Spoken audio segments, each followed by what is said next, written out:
Welcome to CL study. आज हम देखेंगे इलेक्ट्रिक लाइंस ऑफ फोर्स यानी कि वैद्युत बल रेखाएं, और दूसरे नंबर पर देखेंगे वैद्युत क्षेत्र की तीव्रता यानी कि इंटेंसिटी ऑफ इलेक्ट्रिक फील्ड।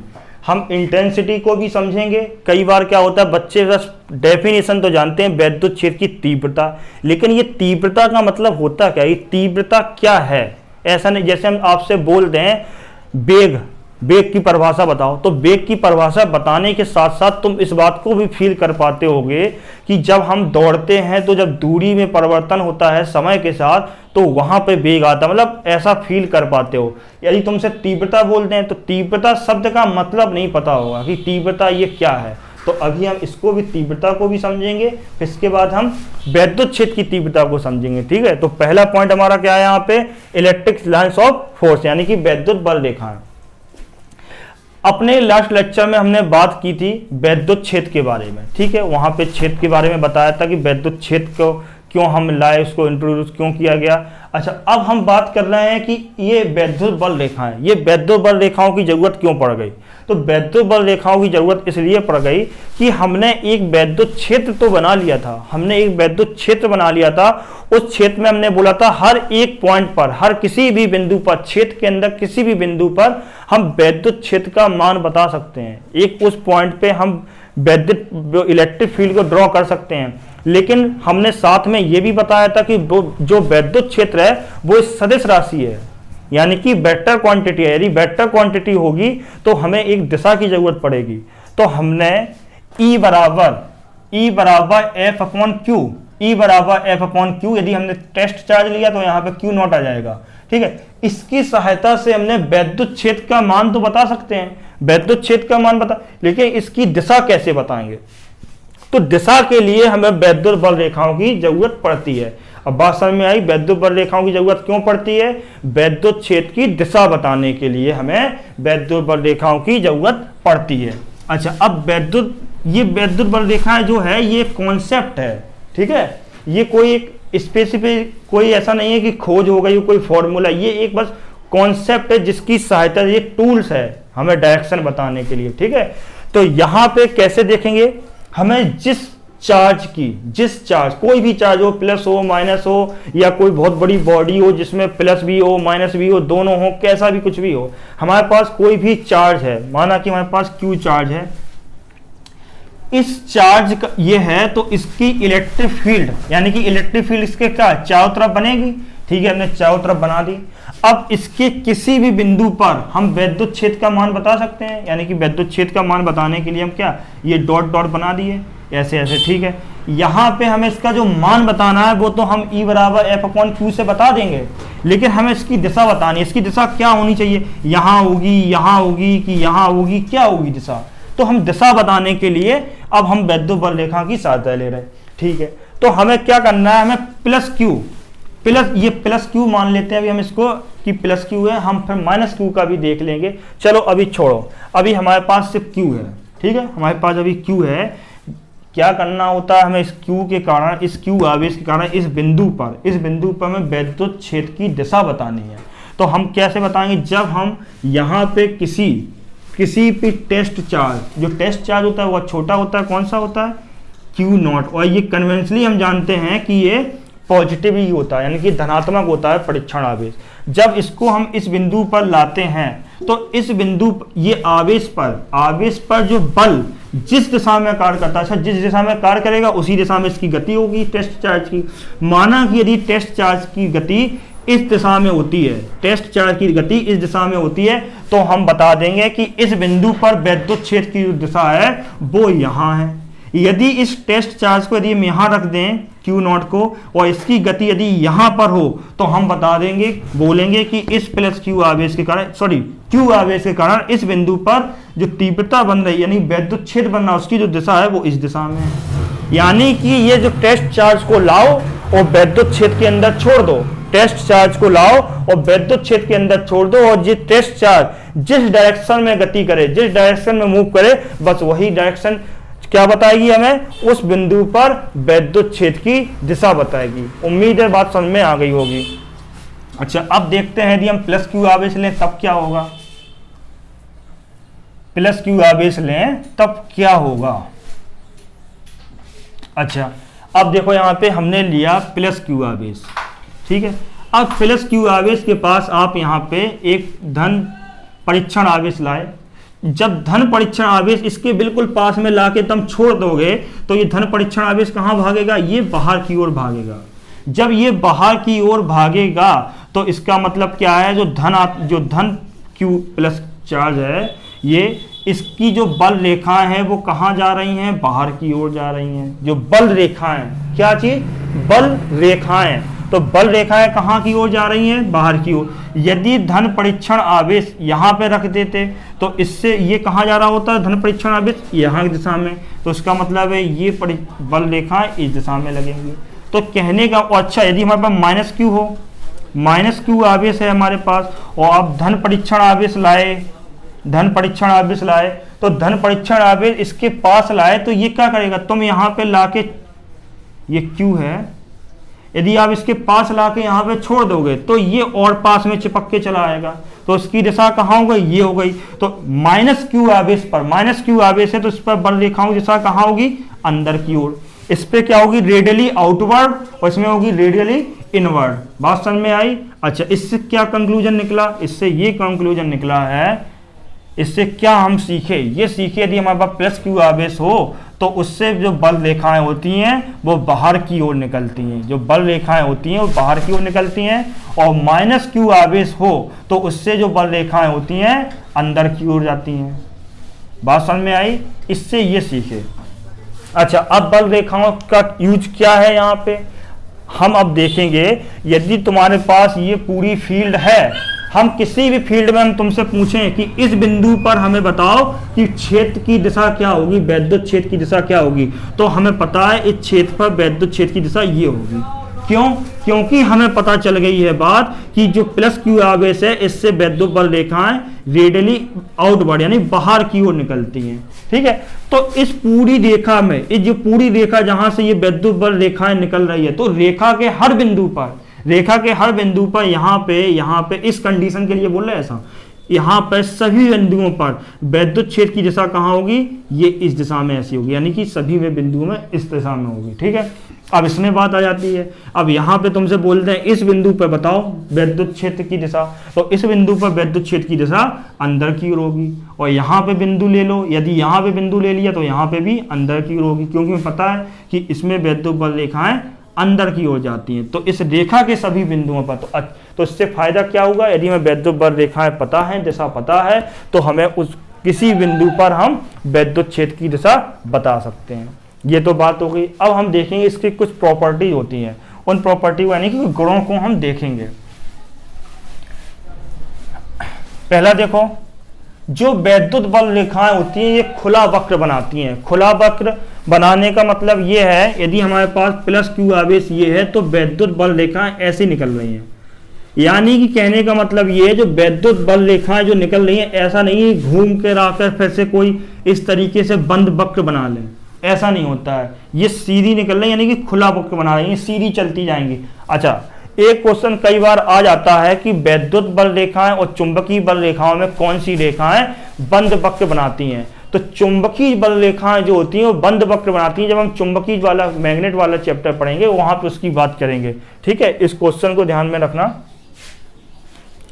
अब देखते हैं यहाँ पे पहला पॉइंट क्या होगा, ये खुला वक्र बनाती हैं। दूसरा देखो, यदि दो विपरीत प्रकृति के आवेश, यदि ये प्लस क्यू या एक माइनस क्यू, यदि इन दो आवेशों को एक दूसरे से पास में रख दिया जाए, एक दूसरे के काफी निकट रखे हैं, तो प्लस क्यू से बल रेखाएं ऐसे निकलती हैं, ये निकल रही हैं, ठीक है, और माइनस क्यू से अंदर की ओर जाती है, माइनस क्यू में अंदर की ओर जाती है, ठीक है, ये अंदर की ओर। अच्छा, जब ये एक दूसरे से निकट रखते हैं तो क्या होता है, प्लस क्यू से निकलने वाली बल रेखाएं माइनस क्यू में चली जाती हैं, प्लस क्यू से निकलने वाली बल रेखाएं माइनस क्यू की ओर जाती हैं, ये इस तरीके से, ये इस तरीके से। अब देखो, अब क्या, जब दो आवेश हैं, दो विपरीत प्रकृति के आवेश हैं, तो इससे क्या हो रहा है, बल रेखाएं ये अंदर जा रहे हैं, तो ये बंद वक्र बन रहा है। कैसा वक्र बन रहा है, ये इतना सा, ये कैसा बन रहा है, बंद वक्र बन रहा है इतना, ठीक है। और यहाँ की ये जो है ये नहीं जा पाती, तो ये ऐसे मुड़ जाएंगी, ये इस तरीके से मुड़ जाती हैं, ठीक है, ये इस तरफ ऐसे ये ऐसे घूम के यहाँ नहीं पहुँच पाती तो ये मुड़ जाती हैं, ठीक है। ये इस तरीके से, ये इस तरीके से अंदर चली जाती है, ठीक है। ये इस प्रकार से। यदि अब हम क्या करते हैं, दोनों आवेश समान प्रकृति के ले लें, दोनों आवेश यदि समान प्रकृति के ले लें तब क्या होगा। अब देखो, यदि यहाँ पे एक प्लस है, यहाँ पे भी एक प्लस ले लो। अच्छा, जब समान प्रकृति है तो हम माइनस माइनस भी ले सकते हैं। हमने प्लस प्लस ले लिया, आप माइनस माइनस लेके करना, ठीक है। तो यहाँ से जो वैद्युत बल रेखाएं जो यहाँ निकलेंगी, इससे यहाँ, इससे यहाँ, इससे यहाँ, इससे यहाँ, इससे भी क्या बाहर निकलेंगी, ये बाहर, ये बाहर, ये बाहर, ये इस तरीके से, ठीक है। तो ये जो बल रेखा यहाँ से ऐसे निकल रही यहाँ, तो ये आपस में टकराती नहीं है, ये आपस में टकराएंगी नहीं, ये क्या करेंगी, एक दूसरे से दूर हो जाएंगी। ये एक दूसरे से इस प्रकार से ऐसे दूर हो जाएंगी, ये इस प्रकार से ऐसे दूर हो जाएंगी। बात समझ में आई, ये इस प्रकार से ऐसे दूर हो जाएंगी। इसीलिए क्या होता है, ये प्लस प्लस जो होता है वो दूर भागते हैं। क्या होता है, ये एक दूसरे से समान प्रकृति के आवेश एक दूसरे से दूर भागते हैं, तो ये इस प्रकार से दब जाएंगी, यहाँ पे ऐसा हो जाएगा, ठीक है। तो ये इस तरह से काम इसका नेचर होगा। अच्छा, अब देखो तीसरा पॉइंट, तीसरा पॉइंट क्या है, यदि सॉरी, यदि हमारा आवेश किसी प्लेट पर हो, किसी धातु की या किसी भी प्लेट पर हो, या एक गोला ही हो, जब एक गोला होगा तो इसका जो छोटा सा एरिया होगा वो एक कैसा सरफेस की तरह होगा।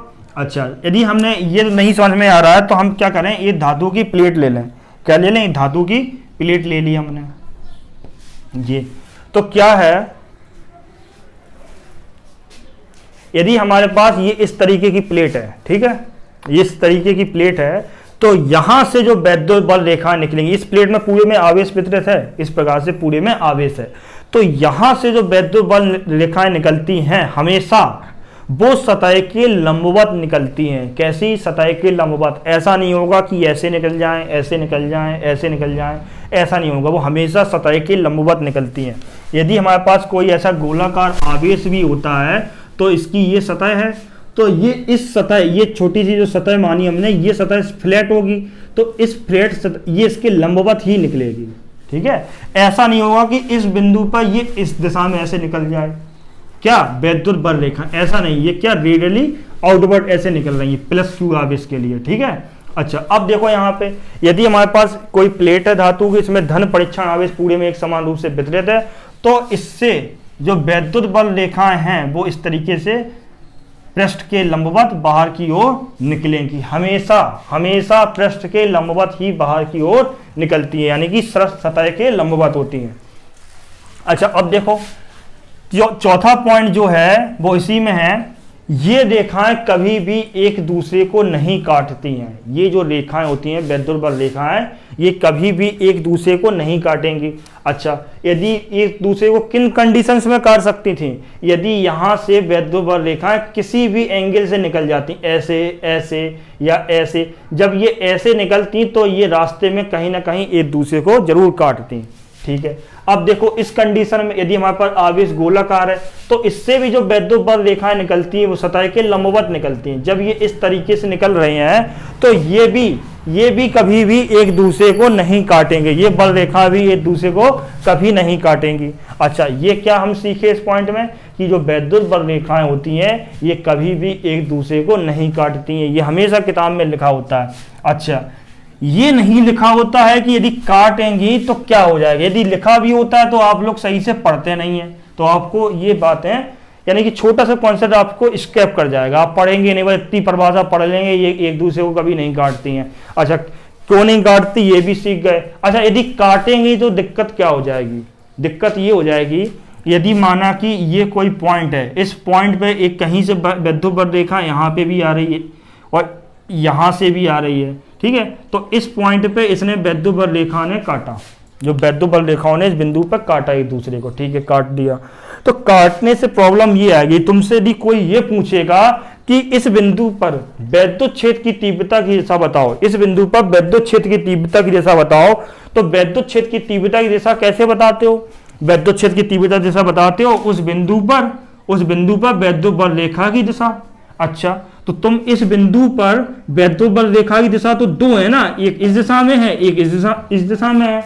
तो दो में से तुम कौन सी दिशा लोगे? फिर नहीं ले पाओगे। तो एक बिंदु पर वैद्युत क्षेत्र की दिशा दो नहीं हो सकती है, एक बिंदु पर वैद्युत क्षेत्र की दिशा एक ही हो सकती है। लेकिन इस कंडीशन में क्या हो जाएगा, तुम्हें दो वैद्युत बल रेखाएं मिलेंगी। जब दो वैद्युत बल रेखाएं मिलेंगी तो तुम बोलोगे यहाँ पे वैद्युत क्षेत्र की दिशा दो है, तो ऐसा हो नहीं सकता है। ठीक है, तो यहाँ पे क्या हो जाएगा, इसीलिए हमेशा वैद्युत बल रेखाएं जो होती हैं वो एक दूसरे को नहीं काटती हैं। ठीक है, अच्छा, ये तो हमने आज पढ़ लिया वैद्युत बल रेखाओं के बारे में सब कुछ। यदि इसमें कुछ पॉइंट छूट रहा हो तो हमें कमेंट करके बताएं, ठीक है, फिर उसके बारे में भी आपको बताएंगे। अब देखते हैं intensity of electric field. EF का मतलब क्या है? ईएफ का मतलब है इलेक्ट्रिक फील्ड। ईएफ का मतलब क्या है? ईएफ का मतलब है इलेक्ट्रिक फील्ड। अच्छा, इंटेंसिटी यानी कि हिंदी में क्या बोलेंगे, वैद्युत क्षेत्र की तीव्रता। तो पहले हम तीव्रता का मतलब समझते हैं कि तीव्रता क्या है। ठीक है, अच्छा, जैसे हम एक टॉर्च को लें, एक टॉर्च लें, हमने ये ऐसे टॉर्च बनाई, ठीक है, इसमें से जब प्रकाश जल रही होगी टॉर्च तो इसमें से रेखाएं हैं, कितनी निकल रही हैं? चार रेखाएं निकल रही हैं। ठीक है, ये टॉर्च हमने यहाँ से जलाई तो यहाँ पे एक ऐसा गोलाकार नीचे ऐसे फॉक्स बन जाएगा, ये ऐसा गोलाकार ऐसा फॉक्स बन जाएगा। जब ये फॉक्स बन जाएगा तो इसका मतलब यहाँ पे रोशनी बनेगी, कुछ ना कुछ रोशनी आएगी। और ये रोशनी किसके द्वारा आ रही है? ये रोशनी आ रही है इन चार किरणों के द्वारा रोशनी आ रही है। कितनी किरणें हैं? चार। यहाँ पे कितनी है? 1 2 3 4। ठीक है, अब हम क्या करें, इसका एरिया, इसकी जो त्रिज्या है वो माना कि हमारी R1 है। कितनी है? R1 है। अब हमें क्या करना है, अब हम इस टॉर्च को थोड़ा सा ऐसा तिरछा करते हैं, यानी कि टॉर्च को अब हम कुछ इस तरह से बनाएं, इस तरीके से बनाएं। और हमारा ये सरफेस कैसा है? ये हमारी सरफेस तो ऐसी है ना, ये फ्लैट है। ठीक है, अब बताओ यहाँ पे जो फॉक्स होगा, यहाँ पे जो फॉक्स आएगा उसकी आकृति कैसी हो जाएगी? उसकी आकृति कैसी हो जाएगी? उसकी ये किरणें जो आ रही थी, एक ये आ रही थी, एक ये 2 और एक ये 3 और एक ये 4। ठीक है, तो क्या होगा यहाँ पे टॉर्च वही है, इसमें और इसमें दोनों में टॉर्च वही है। यानी कि इसमें जो 4 किरणें निकल रही थी इसमें से भी 4 किरणें निकल रही है। बस इन दोनों में अंतर क्या हो रहा है? इन दोनों में अंतर क्या हो रहा है? इन दोनों में अंतर ये हो रहा है कि यहाँ पे छोटा सा कम एरिया में फोकस हो रहा था और यहाँ पे एरिया बढ़ गया। यहाँ का जो फोकस एरिया है वो बढ़ गया। जब फोकस एरिया बढ़ जाएगा तो क्या अंतर आ जाएगा? अंतर ये आ जाएगा, आप थोड़ा सा प्रैक्टिकल करें इसका खुद से घर पे। ठीक है, मोबाइल की टॉर्च लें या कोई वैसी टॉर्च लेंगे, खुद से प्रैक्टिकल करेंगे, आपने क्या अनुभव किया फिर हमें बताना उसके बारे में। ठीक है, तो आप ये अनुभव करेंगे कि जब आपने सीधा, जब एरिया कम है, सबसे ज्यादा कम एरिया है, तब यहाँ पे रोशनी ज्यादा है। जब इसका एरिया बढ़ गया तो रोशनी कैसी हो गई? रोशनी कम हो गई। अच्छा, तो यहाँ पे जब ज्यादा रोशनी है और जब कम रोशनी है तो इन दोनों में क्या हो जाएगा? इसमें बोलेंगे कि इसकी जो तीव्रता है वो ज्यादा है। प्रकाश, यहाँ पे प्रकाश की बात कर रही, ठीक है, तो यहाँ पे प्रकाश की तीव्रता ज्यादा है और यहाँ पे प्रकाश की तीव्रता कम है। चलो, ये मोटी भाषा तो हम समझ गए। ठीक है, लेकिन ये हो कैसे रहा है? तो ये ऐसे हो रहा है, जब आपने इसका जो पर यूनिट एरिया लिया था, पर यूनिट एरिया जब आपने लिया था तो इस पर यूनिट एरिया में प्रकाश के किरणों की संख्या कितनी आ रही है? 2 आ रही है। मान लिया हमने, ये एक मोटा मोटा आइडिया एग्जाम्पल ले रहा है, यहाँ पे हमने पर यूनिट एरिया लिया, इस पर यूनिट एरिया में जो प्रकाश की किरणें कितनी आ रही हैं? 2 आ रही हैं। अच्छा, और यहाँ पे हमने उतनी साइज का पर यूनिट एरिया लिया, इस पर यूनिट एरिया में प्रकाश की किरणें कितनी आ रही? 1 आ रही। तो यहाँ पे जो नंबर ऑफ लाइन्स, यानी कि जो प्रकाश किरण है, नंबर ऑफ लाइट रेज यहाँ पे ज्यादा डेंस है और यहाँ पे कम डेंस है। यानी कि यहाँ पे ज्यादा डेंस और कम डेंस जो है वो हम कैसे बता रहे हैं? किसकी तुलना में? ये बता रहे हैं हम, उसने जो क्षेत्रफल को घेरा, उसने इस लंबवत जो ये क्या है प्रकाश किरणें आ रही, इसने ऐसा जो क्षेत्रफल आ रहा है लंबवत, ठीक है, इस क्षेत्रफल के तुलना कंपेयर में इसकी जो डेंस कम है, ये डेंस ज्यादा है। इससे क्या कंक्लूजन निकला, इससे ये कंक्लूजन निकला जब प्रकाश किरणों की संख्या ज्यादा होगी उतने ही एरिया में, पर यूनिट एरिया में, तब जो तीव्रता है, इंटेंसिटी है, वो ज्यादा होगी। जब उसकी किरणों की संख्या उतने ही एरिया में, उतने ही पर यूनिट एरिया में कम हो जाएगी तो वहां पे तीव्रता कम हो जाएगी। बात समझ में आ रही? जितनी ज्यादा वहां पे नंबर ऑफ, अब जैसे इसकी बात करेंगे, इसको लेकर समझें, ठीक है, वैद्युत क्षेत्र को लेकर समझें। अब हमारे यहाँ पे वैद्युत क्षेत्र को लेकर समझ रहे हैं हम। देखो फॉर्मूले वगैरह डेफिनेशन तो आप कहीं से भी पढ़ लेते हैं, लेकिन आप समझते नहीं, इसको थोड़ा सा कॉन्सेप्चुअल अच्छे से फील करके समझें तो बहुत ही मजा आएगा। अच्छा, जैसे यहाँ पे हमने एक प्लेट ली, चार्ज प्लेट है, ठीक है, यहाँ पे एक चार्ज प्लस क्यू ये है, ए प्लस क्यू चार्ज ये है, बात समझ में आ रही? और एक तुमने दूसरी प्लेट ली, इस दूसरी प्लेट में ए प्लस क्यू चार्ज ये है, ए प्लस क्यू चार्ज ये, ए प्लस क्यू चार्ज ये है, इसमें 2 है, इसमें 3 है। अच्छा, अब आप देखना, हम जो कुछ भी बताएंगे वो आप पहले ही समझ चुके होंगे, ठीक है, हम जो जो अभी बोलेंगे आपको उसका आंसर पहले ही मिल जाएगा खुद से ही। यदि यहाँ पे 2 प्लस क्यू आवेश हैं तो इसमें से वैद्युत क्षेत्र यानी वैद्युत बल रेखाएं निकल रही होंगी, ये वैद्युत बल रेखाएं निकलेंगी, पूरे में एक समान रूप से वितरित है, लेकिन इसमें 2 आवेश हैं, इसमें 3 है, ठीक है। अच्छा, इसमें जो वैद्युत बल रेखाएं निकल रही ये इस तरह से निकल रही हैं। अच्छा, ये दोनों जो प्लेटें हैं, इन दोनों प्लेटों के साइज बिल्कुल इक्वल हैं एक दूसरे के, ठीक है। अब देखो इसमें 4 बल रेखाएं निकली और यहाँ पे बल रेखाएं जो निकल रही हैं वो इस प्रकार से निकल रही। अच्छा, आप ये बताओ, यहाँ पे 2 आवेश हैं, यहाँ पे 3 आवेश हैं, तो इन दोनों प्लेटों में बल रेखाओं की संख्या कहाँ पे ज्यादा होगी? इन दोनों प्लेटों में बल रेखाओं की संख्या कहाँ ज्यादा होगी? इस वाली प्लेट में, क्योंकि यहाँ पे आवेश ज्यादा है। जितना ज्यादा आवेश, अच्छा, 1 केले का वजन 2 किलो है, 4 केले का वजन कितना हो जाएगा? 8 किलो हो जाएगा, यानी कि जितने ज्यादा केले होते चले जाएंगे उतना ही वजन बढ़ता चला जाएगा। ऐसे इसमें क्या है, 2 आवेश के कारण वैद्युत बल रेखाएं 4 निकल रही और 3 आवेश के कारण वैद्युत बल रेखाएं कितनी निकलेंगी?